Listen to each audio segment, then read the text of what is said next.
Este programa es una presentación de el equipo de producción de Radio Vea. Gracias por estar escuchando Tiempo Devocional.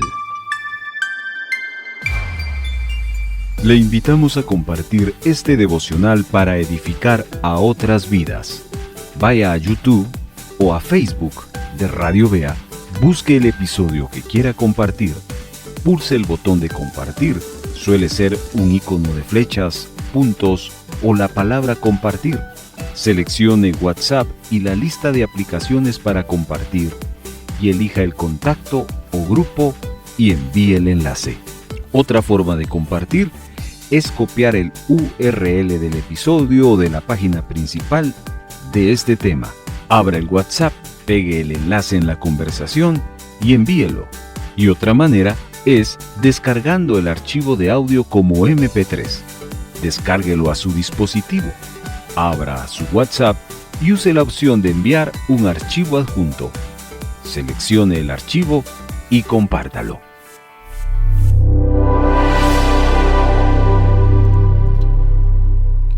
Quiero introducir este devocional leyéndoles un pasaje que es muy conocido, pero nos vamos a centrar en las dos expresiones del final de este versículo que son los menos conocidos. El más conocido es: porque no me avergüenzo del Evangelio, porque es poder de Dios para la salvación a todo aquel que cree. Yo sé que usted se lo sabe de memoria. Se recordó del pasaje Romanos 1:16. Pero al final no cierra con todo aquel que cree. El final es al judío primeramente y también al griego. Acá Pablo nos deja entrever en esta última expresión hablando de dos culturas, la cultura judía y la cultura griega. Ahora, esto tiene sentido porque Pablo está rompiendo la barrera cultural más grande del primer siglo, judíos y griegos. Estas dos culturas eran dos mentalidades distintas, dos historias distintas. Pero estas dos mentalidades y dos historias distintas van a ser unidas en un mismo poder salvador. Nadie ha podido unir a las culturas solo a través del Evangelio. Pero también, más que unirlas, el Evangelio no pertenece a una cultura.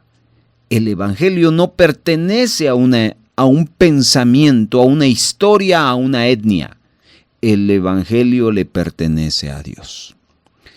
La cultura son ese grupo o conjunto de ideas, costumbres, de valores, de creencias. Por ejemplo, ¿usted qué piensa sobre los Terians? ¿Usted tiene una idea? Por ejemplo, ¿cuál es su costumbre todas las mañanas? Usted tiene una costumbre que es muy distinta a la mía. Por ejemplo, ¿cuál es su forma de actuar ante la amenaza? Usted actúa de acuerdo a sus valores. ¿Cuál es su creencia en función de los problemas económicos? Usted tiene su propia creencia. Su propia creencia lo lleva a su estilo de vida. Así se forma la cultura. La cultura moldea la manera de pensar, la manera de decidir, la manera de reaccionar. Eso es la cultura. Pero el Evangelio es distinto a la cultura. El Evangelio no nace de la cultura. ¿Sabe dónde nace el Evangelio? Del cielo, de Dios.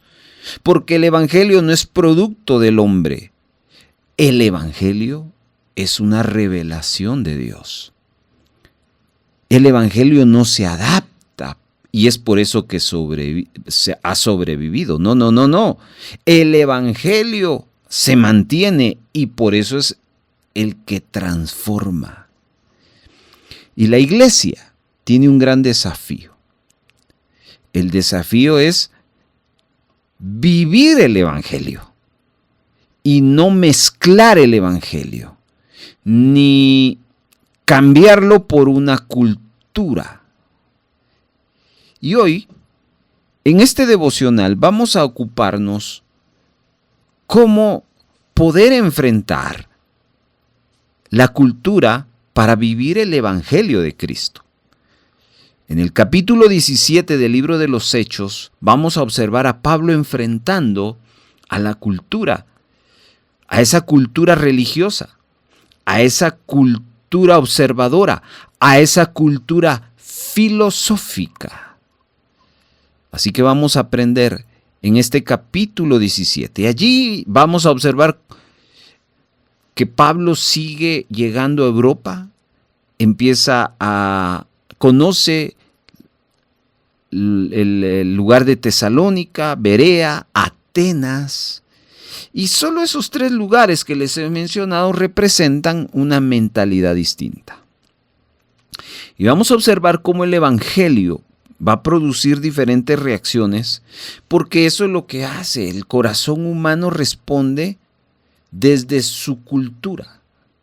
Así que vamos a enseñar esta palabra para que nosotros podamos vivirla y podamos también predicar al mismo Cristo sin comprometer la verdad en medio de tantas culturas. ¿Está listo? Hechos capítulo 17.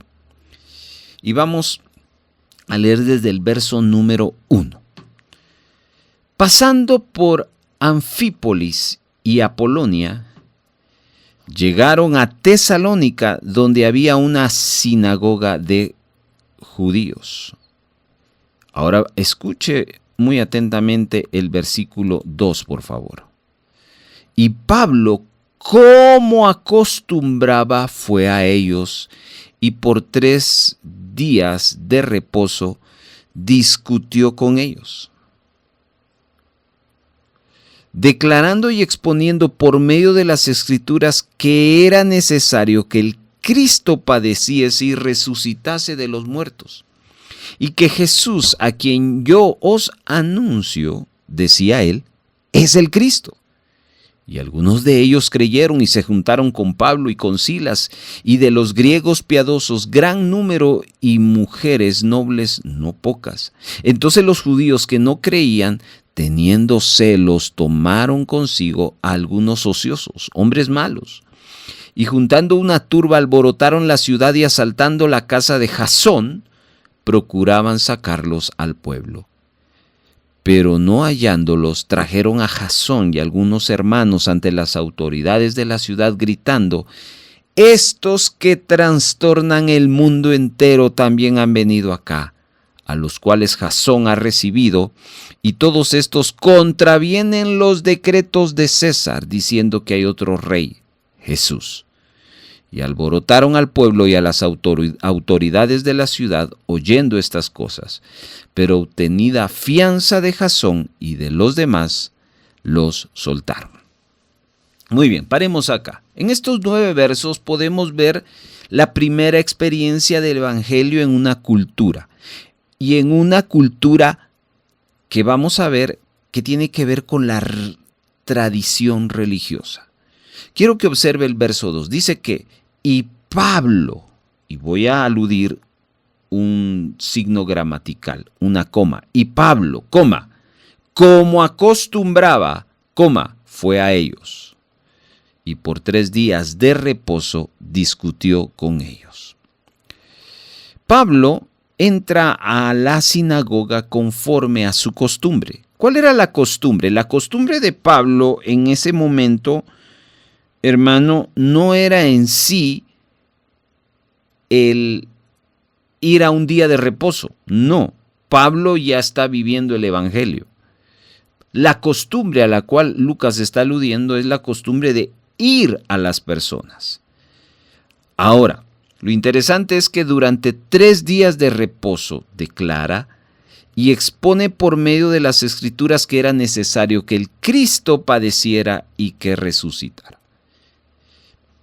Note los momentos o el tiempo en el cual él tiene acceso a compartir con ellos. 3 días de reposo, esa era la costumbre aun cuando era la costumbre de hacerlo en esa temporada, él va a utilizar la escritura, el evangelio, porque número 1, como ya dije, va a usar las escrituras.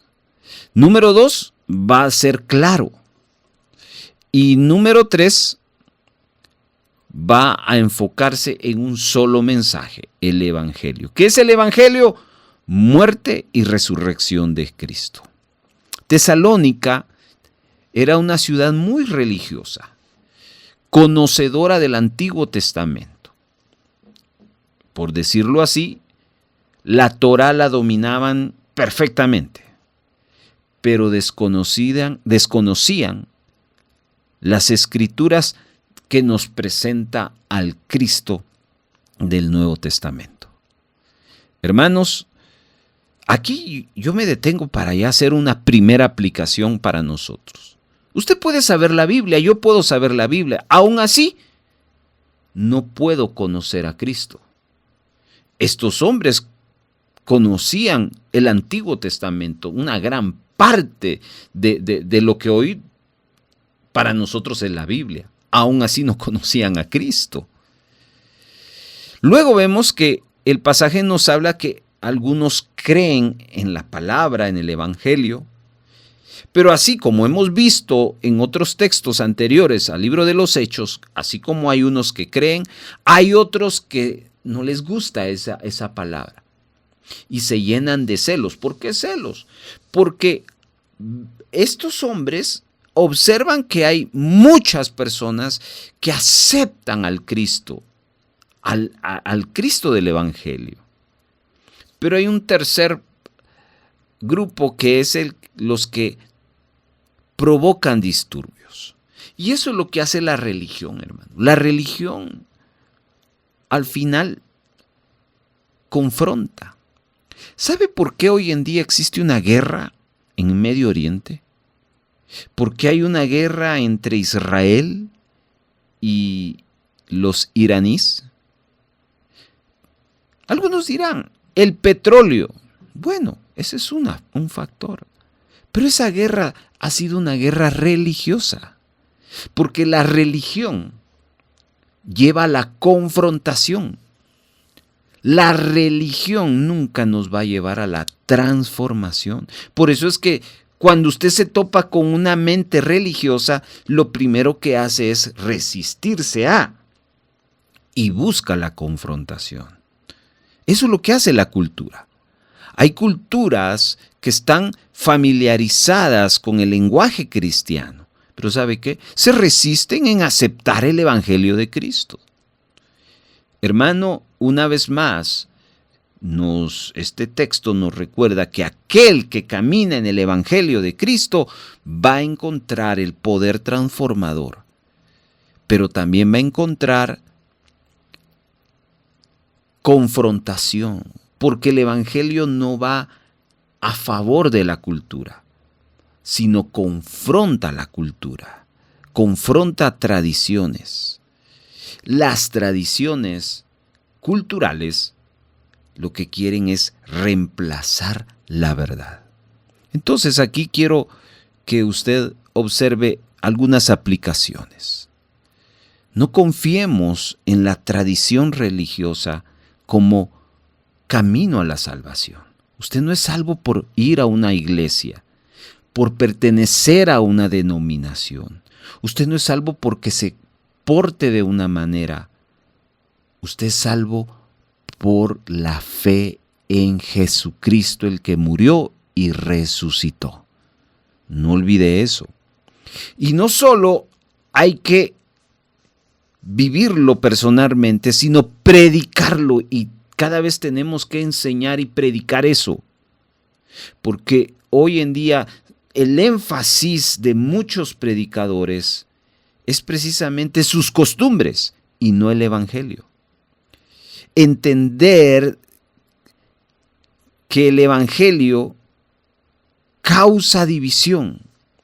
¿Por qué? Porque confronta la cultura, y confrontar la cultura es confrontar el orgullo, tu forma de pensar, mi forma de pensar. Así que no hay que desanimarnos en medio de la oposición. Entonces vemos aquí cómo el evangelio se está metiendo en una cultura religiosa tradicional. Eso es en Tesalónica. Si este lugar representa la religión tradicional resistente, ahora vamos a ver una nueva cultura, porque Pablo va a seguir su viaje y va a llegar a Berea. Y Berea es otra cultura diferente. Es una cultura no tradicional. Observemos. Verso 10. Inmediatamente los hermanos enviaron de noche a Pablo y a Silas hasta Berea. Y ellos, habiendo llegado, entraron en la sinagoga de los judíos. Y estos eran más nobles que los que estaban en Tesalónica, pues recibieron la palabra con toda solicitud, escudriñando cada día las Escrituras para ver si estas cosas eran así. Así que creyeron muchos de ellos y mujeres griegas de distinción y no pocos hombres. Cuando los judíos de Tesalónica supieron que también en Berea era anunciada la palabra de Dios por Pablo, fueron allá y también alborotaron a las multitudes. Pero inmediatamente los hermanos enviaron a Pablo que fuese hacia el mar. Silas y Timoteo se quedaron allí. Y los que se habían encargado de conducir a Pablo le llevaron a Atenas, y habiendo recibido orden para Silas y Timoteo de que viniesen a él lo más pronto que pudiese, salieron. Paremos acá. Aquí estamos hablando ya de otro lugar, no es Tesalónica, es Berea. Y note cómo la Escritura dice que los de Berea eran más nobles, porque habían recibido la palabra con solicitud, porque escudriñaban las Escrituras para ver si estas cosas eran así. Aquí encontramos otra cultura. ¿Y cuál es la cultura? La cultura crítica, pero honesta.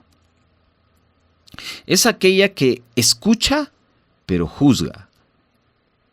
No rechazaba la enseñanza de inmediato, pero tampoco la aceptaban ciegamente. Investigaban, mire qué interesante. Ahora, yo te quiero decirle una cosa. En un sentido, esto es positivo. ¿Por qué? En el sentido doctrinal, hay que escuchar y revisar y cotejar. Pero en el sentido del Evangelio, el Evangelio no es doctrina. El Evangelio es la verdad de Cristo.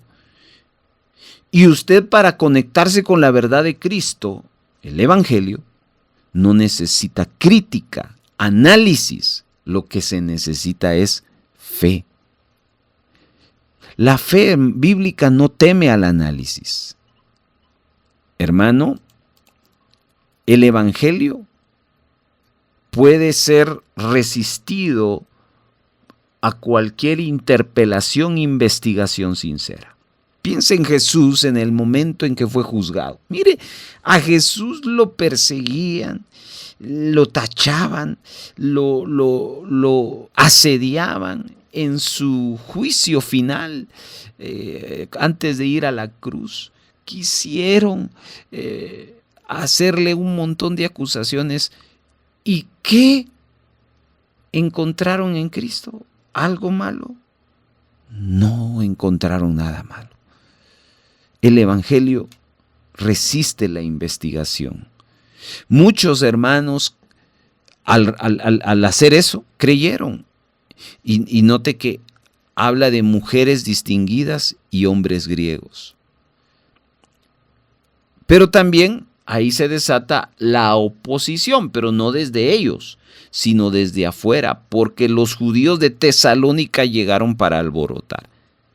Entonces aquí podemos aprender que aún en culturas abiertas la resistencia puede aparecer. Pero también nos muestra la madurez espiritual requiere ese compromiso con la palabra personalmente. Este es uno de los textos favoritos que en lo personal me edifican mucho.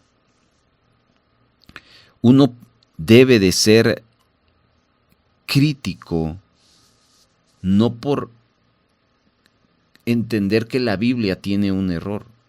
La Biblia nunca va a tener un error. ¿Sabe quién sí puede tener un error? El que la puede estar exponiendo. Y por eso uno debe de ser como los bereanos. Ahora, nosotros debemos aprender de los bereanos.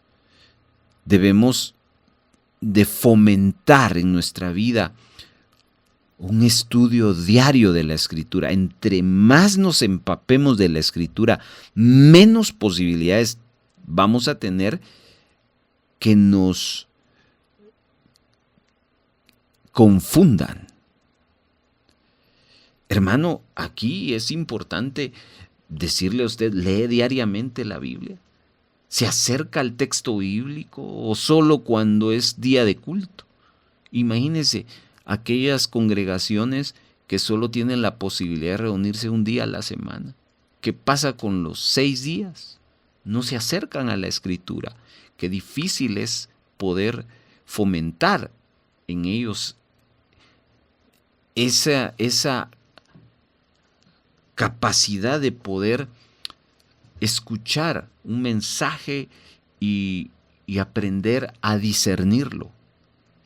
Pero también discernir no solo para aprender, sino para defender nuestra fe. Entonces, uno no solo debe depender del púlpito, sino uno debe de cultivar una búsqueda personal en las Escrituras. Así que, hermanos, esta es otra de las cosas que vemos acá, cómo el Evangelio puede llegar a una cultura examinadora. Hay personas que no tienen esa nobleza, pero son examinadores. Los bereanos eran examinadores nobles, es decir, no atacaban, analizaban, escuchaban. Ese es el tipo de actitud que uno debe de fomentar. Pero el Evangelio va a llegar a ese tipo de cultura también. Ahora, como estamos hablando que el Evangelio está llegando a varias culturas, viene un cambio radical. De una ciudad bíblica como Berea pasamos a una ciudad filosófica, Atenas. Verso 16 en adelante. Mientras Pablo los esperaba en Atenas, su espíritu se enardecía viendo la ciudad entregada a la idolatría. Así que discutía en la sinagoga con los judíos y piadosos, y en la plaza cada día con los que concurrían. Y algunos filósofos de los epicúreos y de los estoicos disputaban con él, y unos decían, ¿qué querrá decir este palabrero? Y otros, parece que es predicador de nuevos dioses, porque les predicaba el evangelio de Jesús y de la resurrección. Y tomándole le trajeron al Areópago, diciendo, ¿podremos saber qué es esta nueva enseñanza de que hablas? Pues traes a nuestros oídos cosas extrañas. Queremos pues saber qué quiere decir esto, porque todos los atenienses y los extranjeros residentes ahí en ninguna otra cosa se interesaban sino en decir o en oír algo nuevo. Note cómo lo describe Lucas. Al llegar a Atenas, Pablo dice que su espíritu se enardece al ver la ciudad entregada a la idolatría. Pero había algo más fuerte que la idolatría, e idolatría era el pensamiento griego. Atenas era el lugar de los pensadores. Y allí se une a una cultura, y les pone nombre propio Lucas, epicúreos y estoicos. Estos tenían una cultura muy intelectual, eran muy inteligentes, pero eran muy religiosos, curiosos, pero hay que destacar algo acá. Les gustaban las cosas nuevas, las nuevas ideas, las nuevas filosofías. Aquí en esta ciudad curiosamente no encarcelan a Pablo por predicar, no lo golpean, lo escuchan. Pero aquí, hermano, vemos que escuchar no siempre significa creer. Aunque la fe viene por el oír, pero si usted viene por costumbre, si usted viene por curiosidad, usted solo lo único que va a llegar a hacer en esta dinámica de buscar a Dios es solo escuchar, pero al final no tiene fe. Pablo dice que es llevado a el lugar más influyente de debate público, el lugar llamado el Areópago. Veamos qué sucede ahí en el verso 22. Entonces Pablo, puesto en pie en medio del Areópago, dijo: varones atenienses, en todo observo que sois muy religiosos, porque pasando y mirando vuestros santuarios hay un altar en la cual estaba esta inscripción: al Dios no conocido, al que vosotros adoráis, pues sin conocerle es a quien yo os anuncio. El Dios que hizo el mundo y todas las cosas que en él hay, siendo Señor del cielo y de la tierra, no habita en templo hechos por manos humanas, ni es honrado por manos de hombres, como si necesitase de algo, pues Él es quien da a todos vida y aliento y todas las cosas, y de una sangre ha hecho todo linaje de los hombres para que habiten sobre toda la faz de la tierra, y les ha prefijado el orden de los tiempos y los límites de su habitación, para que busquen a Dios, si en alguna manera palpando puedan hallarle, aunque ciertamente no está lejos de cada uno de nosotros, porque en Él vivimos y nos movemos y somos, como algunos de vuestros poetas también han dicho, porque linaje suyo somos. Siendo pues linaje de Dios, no debemos pensar que la divinidad sea semejante a oro o plata o piedra, escultura de arte o de imaginación de hombres. Pero Dios, habiendo pasado por alto los tiempos de esta ignorancia, ahora manda a todos los hombres en todo lugar que se arrepientan. Por cuanto ha establecido un día en el cual juzgará el mundo con justicia, por aquel varón a quien designó, dando fe a todos con haberle levantado de los muertos. Bueno, hagamos un alto acá. Pablo acá va a adaptar su introducción, pero sin cambiar su contenido. Quiero que observe su estrategia. Aquí hablamos de la estrategia. Se recuerda que en el capítulo anterior hablamos de la estrategia es válida sin cambiar la doctrina. La estrategia es que comienza reconociendo la religiosidad de los griegos y alude el uso del altar, de un altar, no lo está aprobando, pero está tomando su punto de conexión de un texto, un cartel que había ahí diciendo al Dios no conocido. No se está refiriendo a Dios, al único Dios, a nuestro Dios, sino a uno de los tantos dioses que en Grecia creen. Pero ese fue su punto de conexión para presentar a Dios como el Creador. Y en el texto que le leí está declarando la soberanía de Dios por sobre todos estos dioses. Y luego les dice, Dios no necesita templos. También les dice que Él da vida y que Él determina tiempos y límites. Finalmente, menciona una palabra clave para el Evangelio, el arrepentimiento, pero también anuncia juicio. Entonces, usted observa el mensaje de Pablo. No está citando el Antiguo Testamento como lo hacía en las sinagogas. Aquí Pablo está usando el lenguaje de esa cultura. De hecho, él acá está tomando una frase de un pensador griego. En el versículo, le digo exactamente en este momento, aquí está, el verso número 28. En Él vivimos y nos movemos y somos. Por eso habla de vuestros, como algunos de vuestros poetas también han dicho. Entonces vemos acá que Él si se hace, no acepta la cultura, sino se hace a la cultura para que lo puedan entender. Entonces aquí vemos que Pablo no está suavizando el mensaje, no está cambiando el mensaje para agradarlos, no, sino lo está usando para hacer el llamado al arrepentimiento, que es la clave del Evangelio. Y aquí vemos entonces como en una cultura tan filosófica, Pablo no está cambiando la verdad, simplemente la está contextualizando.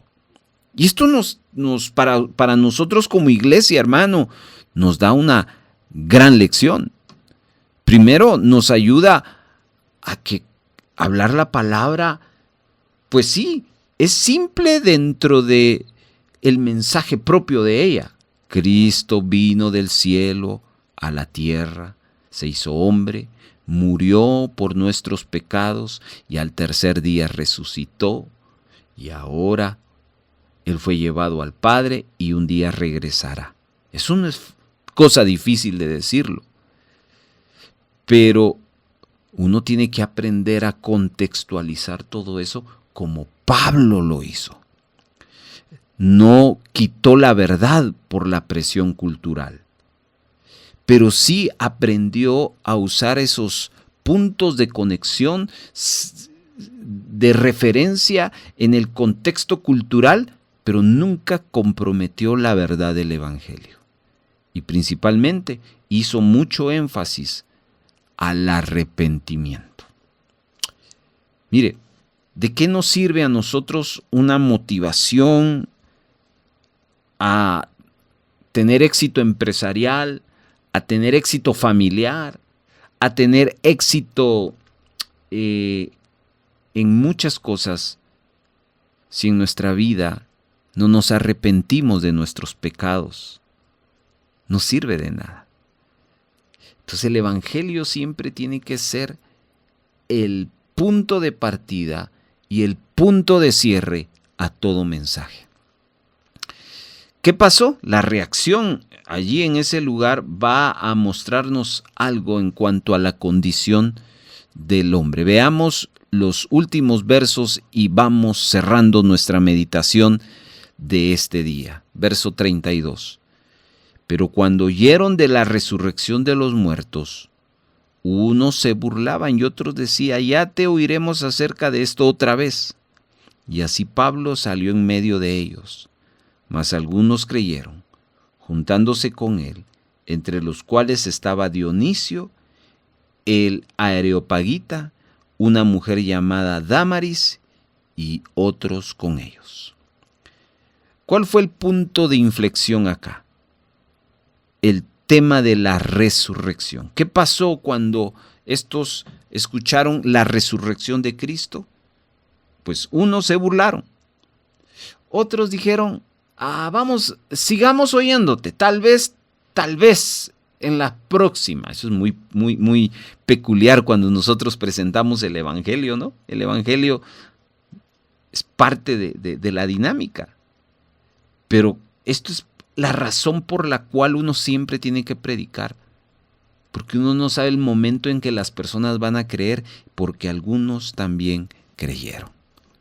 Hermanos, la cultura cambia, pero las respuestas al Evangelio siguen siendo las mismas.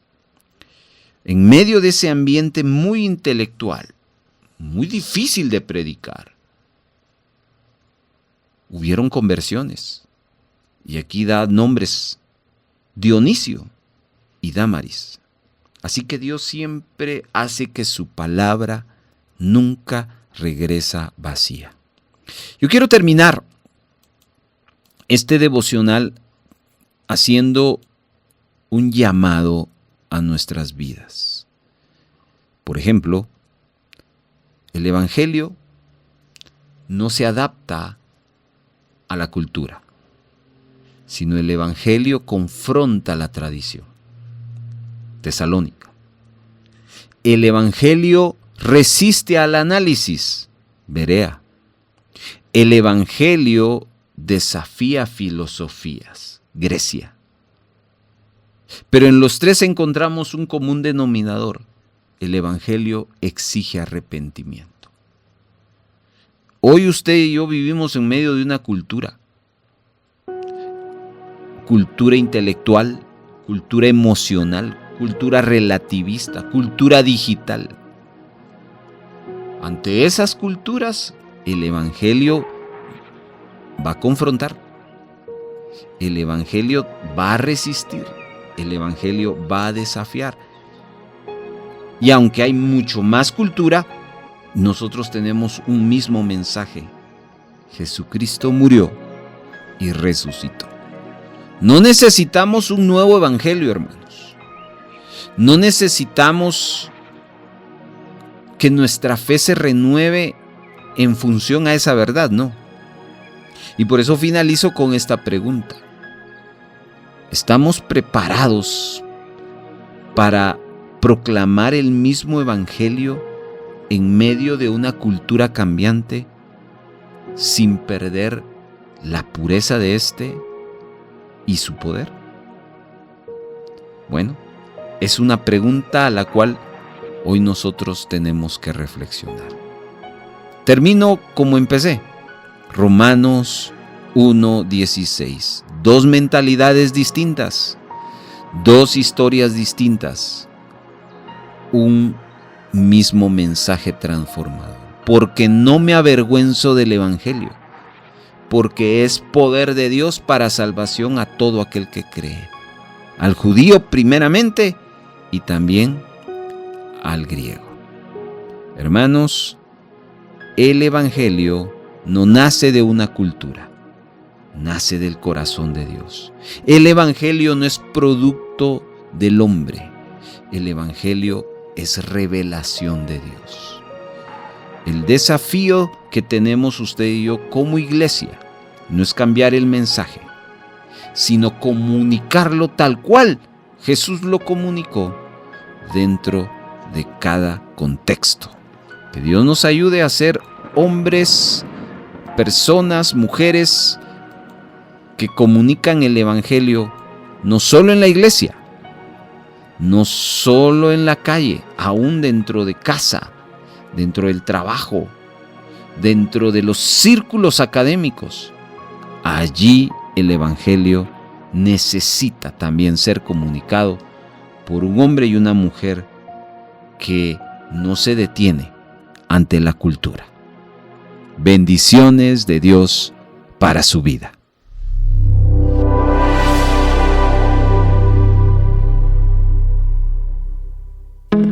Muchas gracias por habernos acompañado.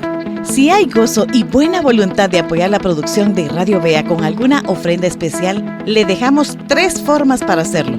1. Puede depositar a la cuenta número 3-134-047-56-7 a nombre de Radio Vea.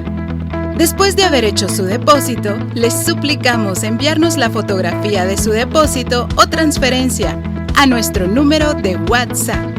2.